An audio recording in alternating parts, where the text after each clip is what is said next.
Concevoir une newsletter ou un emailing au design unique, c'est bien. Mais faire en sorte qu'il soit ouvert, lu et qu'il atteigne son public cible, c'est mieux. Le premier tips, c'est l'expéditeur. Comment espérer instaurer une relation de proximité avec les professionnels de santé ou son public cible en restant froid et distant? Il ne faut donc pas mettre à l'honneur le laboratoire, mais bien une personne réelle. Cela rassure et renforce la confiance. On a davantage envie d'ouvrir le mail. D'ailleurs, 64% des abonnés ouvrent un email grâce à l'identité de l'expéditeur et 47% ouvrent l'email grâce à son objet. Donc, comme vous venez de le comprendre, le deuxième tips, c'est l'objet. Optez pour un objet court. Les objets avec les meilleurs taux d'ouverture d'emailing font entre 61 et 70 caractères. Sachez que si vous tenez absolument à ce que l'intégralité de votre objet soit lue, il ne doit pas dépasser 50 caractères, espace compris. Sur le fond, deux possibilités. Soit vous êtes précis et concis sur le contenu de l'email, qu'est-ce que votre cible va y trouver, par exemple, programme de webinaire du 1er octobre, soit vous êtes mystérieux pour générer de la curiosité, comme par exemple un invité incontournable pour notre webinaire du 1er octobre.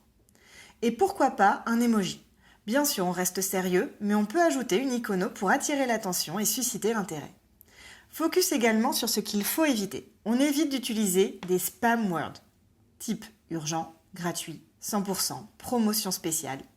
On évite également la surponctuation. 3 points d'exclamation, c'est trop. Le troisième tips, le pré-header. Il s'agit d'un court extrait qui vient juste après l'objet de votre email dans la boîte de réception de votre destinataire. Il annonce le début du contenu de l'email à votre destinataire sans qu'il n'ait besoin de l'ouvrir. C'est un teaser. Son rôle est essentiel puisqu'il doit donner envie d'ouvrir l'email en question. Il faut donc qu'il soit différent et complémentaire de votre objet. Ici aussi, l'espace est limité.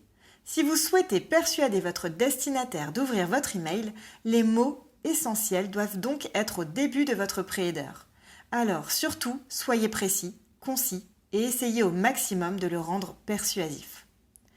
Vous devez vous poser la question, est-ce que le jour et l'heure peuvent améliorer mon taux d'ouverture? La réponse est oui, mais malheureusement pour vous, le jour et l'heure vont être spécifiques à votre cible. Les professionnels hospitaliers ne vont pas avoir les mêmes créneaux de consultation des emails que les libéraux. Selon la spécialité et le mode d'exercice, les créneaux d'envoi ne seront donc pas les mêmes.